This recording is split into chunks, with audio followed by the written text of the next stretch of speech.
Okay, magandang araw po sa inyo mga brothers. Bakit kaya yung ating makina kahit po alaga po sa langis ay nagkakaroon pa rin ng pagkakataon na mababa ang makina? Yan po yung ating i-resolve sa oras na ito mga brothers, kasi binigyan natin ng pansin itong ating cover sa clutch housing ng Kawasaki Barako. Ayan. Ito po kasi mga brothers ay nababa yung makina kasi po yung connecting rod niya ay kumatok. Ito po Kawasaki Barako. Ngayon, ang sabi ng may-ari, alaga naman po sa langis, regular. Monthly, nag-change oil siya. Pero bakit po siya kumatok? Ngayon, yung ating customer, mga brothers, lumayo po sa atin dito. Galing Antipolo Rizal, mga brothers. Sa motor niya mga brothers, dalawang beses pa lang po na babaklas yung kanyang clutch lining. Dalawang beses na nagpag na clutch lining. Tapos alaga naman sa change oil. Pero dumating sa pagkakataon, nasa 5 taon pa lang yung kanyang motor, ay kumatok na po yung kanyang connecting rod. Ayan. Ngayon mga brothers, sasamantalin ko na po yung pagkakataon na makapagbigay sa inyo ng kaalaman tungkol dito. Ang naging problema sa motor niya mga brothers, yung itong kanyang clutch sa cover. Bagamat lagi siyang nag-change oil, regular naman. Pero ang nangyari po kasi sa kanya mga brothers, dalawang beses lang po siya nagpalit ng clutch lining. Ngayon kasi mga brothers, pag ang ating motor na Kawasaki Barako ay nagpalit ng clutch lining, minsan po yung ating gasket nasisira po yun mga brothers.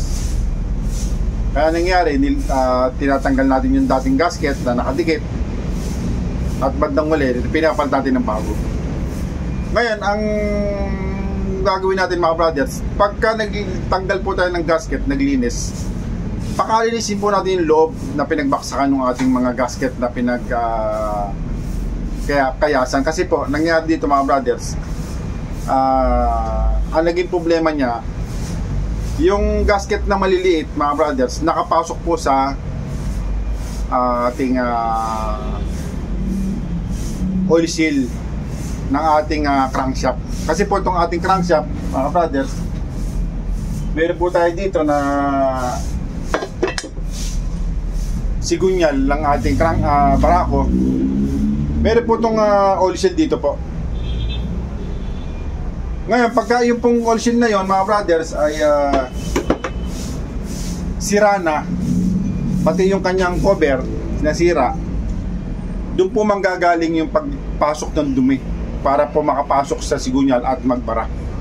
Ayan po mga brothers, lalo na po nabaklas na po yung inyong clutch housing, clutch lining, yung mga pinaglinisan ng pinagkayasan ng gasket, isa po sa pinanggagalingan yon para makalusot sa ating crankshaft. Ngayon, tinutukoy ko po sa inyo mga brothers, ito po yung tinutukoy ko sa inyo mga brothers. Ayan. Ito po yung aking oil seal po sa crankshaft. Ngayon kung mapapasin nyo po mga brothers, nagkaroon na po siya ng tama.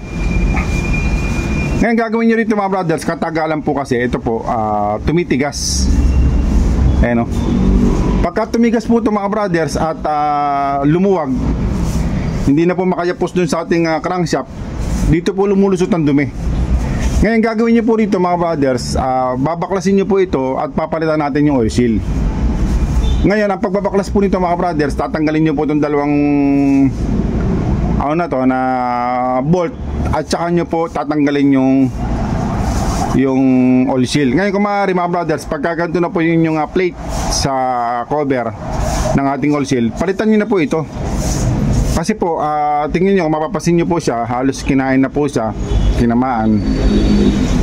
Kaya po yung ating langis, yung dumi po, nakakapasok po sa loob. Ngayon, ito pong oil seal ito mga brothers, filter din po ito. Filter. Hindi lang po siya oil seal, filter din po sa dumi. Yan mga brothers, sana po nakatulong po sa inyo ito.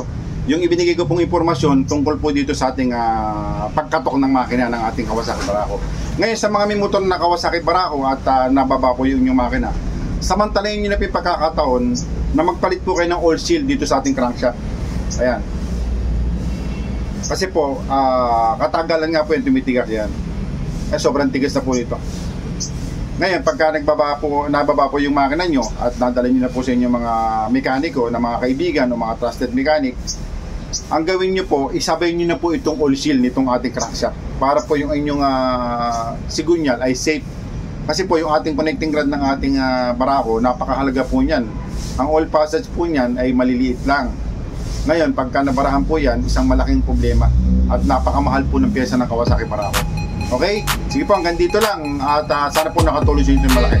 Maraming po salamat mga brothers. Mabuhay po kayo lahat.